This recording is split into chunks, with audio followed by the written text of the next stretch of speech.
My truck has 99,000 miles on it, and it's like a brand new engine. America is talking about Splitfire. I use lower octane now. It seems like it runs like I had the premium in there. I feel like I have more power. I feel like I have a new engine. No hesitation. You hit your passing gear, you're gone. Right now. They'll pay for themselves, basically, in the first 6 months you own them. I think they're fantastic. Splitfire. At $5.99, it only costs more till you use it. It has a four-wheel independent suspension system designed to hug the corners and fly down the straightaways. It has a gleaming red finish, durable enough to withstand vigorous bumping. It seats one comfortably. And although this vehicle will never win any speed races, it will help you come out ahead week after week in the checkout lane.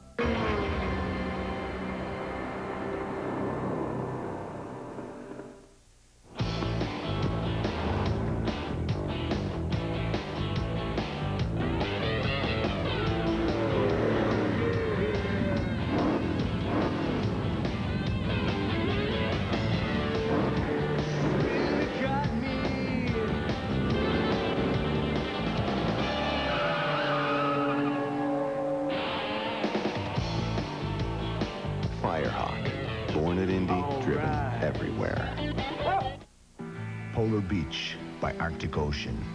Music by Metallica and Hole. Light Show by Mother Nature. And Ice by Molson. Molson Ice. The Molson Ice Polar Beach Party. Labor Day weekend. Also appearing, Veruca Salt and Moist. Tuktoyaktuk, Canada. See displays for details. Get up there. You think Cleveland's baseball team is red hot? See top drivers roar by the Lake Erie shore in the Cleveland IndyCar Grand Prix next Sunday on ABC. Back with the IndyCars in Toronto, Ontario, Canada. Michael Andretti leads. 59 laps are complete. Jimmy Vasser, Jackaroo, was showing some display of vapor or something at the back of the car. Any idea what it was? Well, according to Tom Anderson, here's exactly what it was. It was smoke from the left front brake. The report is from Vasser that it's literally locking up. Now, we alluded to that as being one of the problems when you're running on a road circuit. The brake bias is such that right now, when Jimmy hits the brakes too hard, it locks up that front brake, and a little bit of smoke comes out of it. Interestingly, Jack, he operates that brake with his left foot as the result of an accident a couple of years ago in Portland. When he broke his leg, he had to get back into the car. He'd always been a right foot braker, the way most of us are, but he had to, his right foot was still injured, so he started using his left foot. It's worked out fine for him. And Lynn, brake bias, the brake pressure front to rear, is something that's adjustable within the cockpit. Absolutely. You have a little dial that you can turn to the front to the rear, but, you know, that may work perfectly. At the same time, there can always be some malfunction where you've got a problem with one of the wheels. So it's adjustable, but at the same time, you got to make sure it's all functioning. Boy, very careful when you do it. In that battle of fastest laps, Rahal just upped it again. 108.9, taking the honor of the fastest lap of the day away from Michael Andretti, who should be heading for the pits just any time now. When he does so, the assumption would be that Rahal would follow him in, and Jack Villeneuve will take over the lead of the race with Vasser following him, because it's been a little longer since they have stopped. Also, Teo Fabi, who currently runs 5th, should hit the pits, as well as most of the rest of the top 10, which is DeFerrin, Christian Fittipaldi, Robbie Gordon, Raul Boesel, and Danny Sullivan, all in the next couple of laps. So Jack and Gary will keep an eye out for that as we continue to watch Rahal and Michael and Rahal close. We are looking at 3 very great drivers placed first, second, and third in this race right now. Of course, Michael Andretti, with his championship, his year in Formula One, his many, many wins in IndyCar, speaks for itself. Rahal, also an IndyCar champion and Indy winner. And Jacques Villeneuve, the discovery of this year. Rahal, of course, the champion of the middle 80s. Michael Andretti of the early 90s, and now Villeneuve of the middle 90s. Vasser being chased by Fabi and DeFerrin. Vasser currently 4th. And DeFerrin heads into the pits. They're also laid out for the leader, Michael Andretti. He should be in shortly. In fact, you can see all up and down the pits, they now have the equipment laid out for stops that we anticipate for most of the top 10 here shortly. We follow Michael on what should be his lead into the pits. Michael with 4 victories here, the most of any man in IndyCar racing. Very comfortable on this circuit, very happy with it. You can also from time to time get a glimpse of the buildup, the marbles on the outside of some of these corners, rubber that has been thrown off the tires. It's very slick if they get out there. Michael Andretti on the pit road. Leader of the race, Rahal, follows him in as well. So first and second stop, Gary Gerould. Michael's coming to you. At mid-pits, the crew's got a great look as he hits the marks right on target. Rahal blasts by. He's further up pit road, so now it's a battle of the pit crews. This should be the final stop. Andretti is expecting, there's the change on the front wing on the left side. He was complaining of understeer. They're holding him. They're holding him. Let's go to Jack and see how Rahal's doing. Well, Gary, they've completed their work on Bobby Rahal's car, except for the fuel. A full load, no exchanges, but he will follow Michael Andretti out of pit road back onto the track. Well, that was interesting. Both first and second, they held to make sure they had every drop of the methanol fuel in the car. Michael came out just a bit ahead of Rahal. Now the lead of the race will go over to Jacques Villeneuve. And he should have several laps, maybe as many as 10 or 15 before he has to stop. Well, and this is where the crucial tactics comes in, because Villeneuve is now running light. He's near the end of his fuel load. He will be very, very fast compared to the just refueled cars of Andretti and Rahal. So this is a chance for Villeneuve to pour it on and to pull away decisively. He has to do that, actually, because that, making up for that time that he has to make a pit stop. Go to the pits, Gary. And Paul Tracy gets away, and there's no problem. Remember the concern with that injured and broken left foot when he had to drop the clutch. Pit stops really hurt him the first time round last week at Elkhart. This time, no problem. Well, here's a bit of a surprise as Villeneuve comes in, Jack. Well, let's take a look at Jacques Villeneuve. We alluded to the fact that Team Green thinks that they are one of the quickest pit stoppers in all of IndyCar racing. One of the reasons, most of them have been together for 3 years. It's a choreographed, and you wouldn't believe it. Once the tires are on, they tap the gas man. They are waiting for fuel. This is what is taking so much longer, and they give him the signal. He has no pitch to go out of. He is on the last one. He's back on the track. And he has to be careful not to get 4 wheels over that yellow line on the pit exit. That will cost him a stop-and-go penalty. Obviously, he did not. They made some change to the front wings of his car, and that splash of fluid at the last that you saw there is simply water to dilute any methanol that might have dripped out during the refueling process on the side of the car. It just dilutes it, and there's no worry of fire. Now, Christian Fittipaldi has just received the black flag for a pit violation, so he will get a stop-and-go penalty. He currently runs in 10th place. That pit stop for Jacques Villeneuve was 14.5 seconds, which is very good. I happened to do some inquiries and found out to put an absolute full load of fuel in, no other change, it only takes about 10 to 13 seconds, depending on which team is doing it and all of that. So it was certainly quick, but probably they would have liked that to have been a little quicker.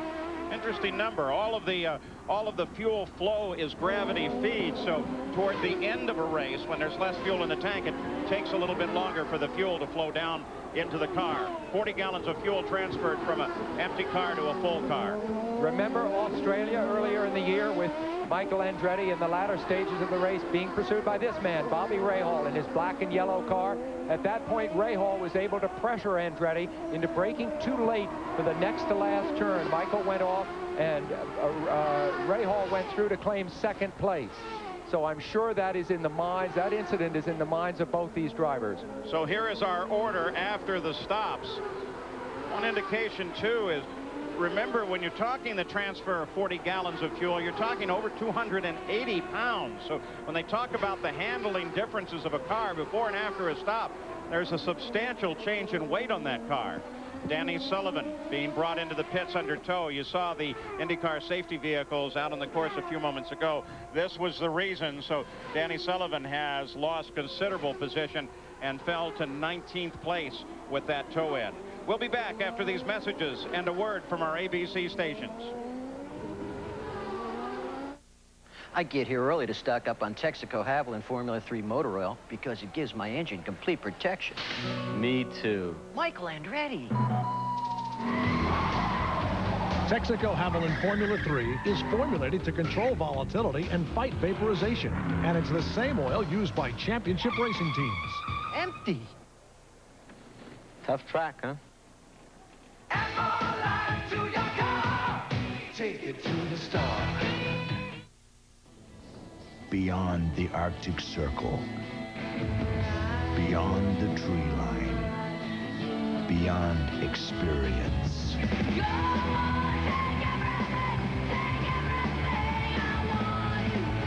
The Molson Ice Polar Beach Party, Labor Day, with Metallica and Hole. Also appearing, Veruca Salt and Moist. Tuktoyaktuk, Canada.